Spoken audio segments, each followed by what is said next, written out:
Well, when I first got started, you know, I had the world by the tail. I had a contract. My first paying job paid me $2,400 a year, and that was in Leavenworth, but it was at a high school.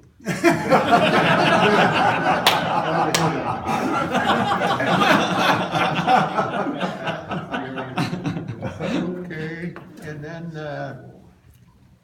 after Leavenworth, and I had the good fortune of coming down to Kansas City, and I started at St. Agnes High School, which later became Bishop Miege.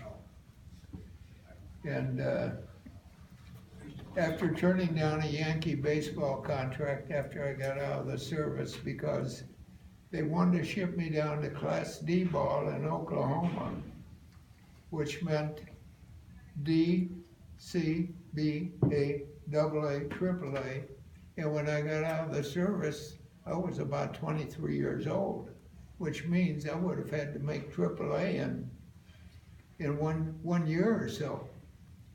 But instead I went to softball, went to fast pitch softball, and if I could have hit a baseball like I hit a softball, I'd have made it.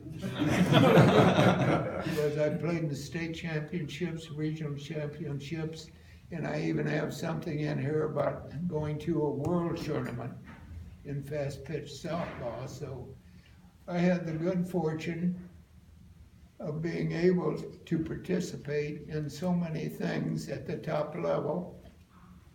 Basketball being my best game, and I played against a number of All-Americans. I played for the Kansas City Chiefs practice squad when they were in Kansas City. But after about a month or two, well, we played the Fort Wayne Pistons, we played the Globetrotters and different teams that would come in to St. Joe. And then eventually it got down to the point the damn paychecks bounced higher than the basketball. And that was the end of my basketball career. Couldn't afford to play. But growing up, I brought some things here you can look at here that I am really proud of. Because when I heard Hillary Clinton saying, we were church poor when we left the White House, and I want to say, who in the hell are you trying to kid? I have a picture on where I came from, and I came from absolutely nothing. And my parents raised 7 kids. My dad worked for the Jesuits at St. Mary's, Kansas, making $50 a month. My mother did such a great job, and these were the most influential people in my life, plus my high school coach, who was a Jesuit, and became the chancellor of Rockhurst College. Right. And the amazing thing, when I was playing for him, my junior, senior years, I always describe our playing situation when I was growing up. And I keep telling people, we had an outdoor gymnasium. Now believe this, we had to practice outside on a concrete slab the size of a basketball court.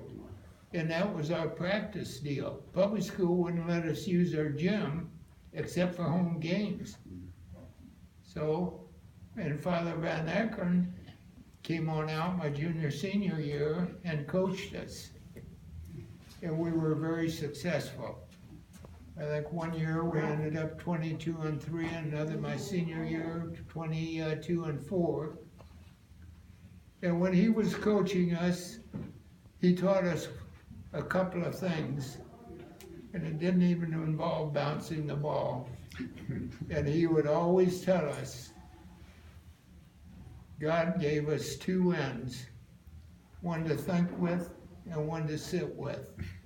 And if you ever want to be successful, it depends on which one you use.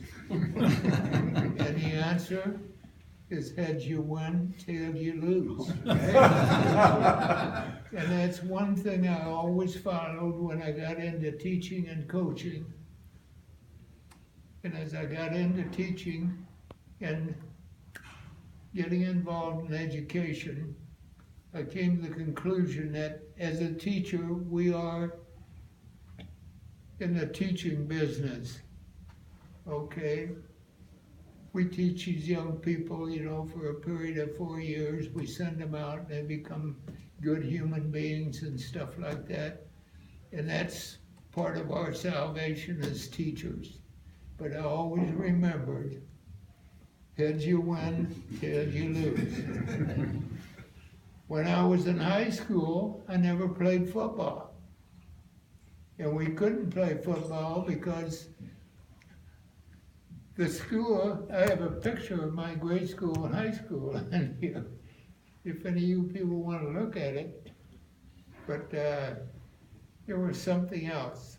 But growing up, public school didn't have enough boys to play football. We didn't have enough boys to play football. So my first experience was at Rockhurst College. Although I did play for 3 years, my senior year, my coach wouldn't let me play football because I wrecked my knee because of basketball. So, but anyway, this is sort of a history of my coaching experience, playing experience.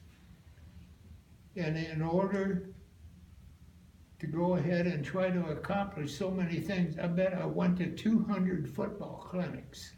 And I always got to thinking if I could just get one thing out of a clinic, okay, this is what I'm looking for. Heads you win, tails you lose, you know, and you go ahead and you apply all that, say in your coaching. And that's where I was very, very fortunate. And I start off with the first picture that I have. I never forgot where I came from.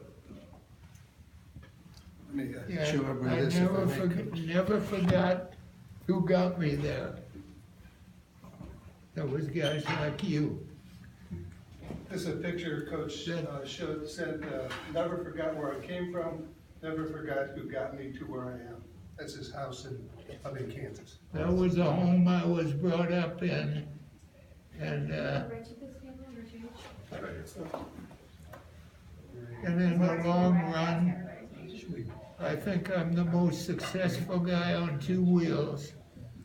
And I always said, the greatest thing on 2 wheels were high school kids to me. But then some smart aleck comes along, since I can't walk, he says, no, you're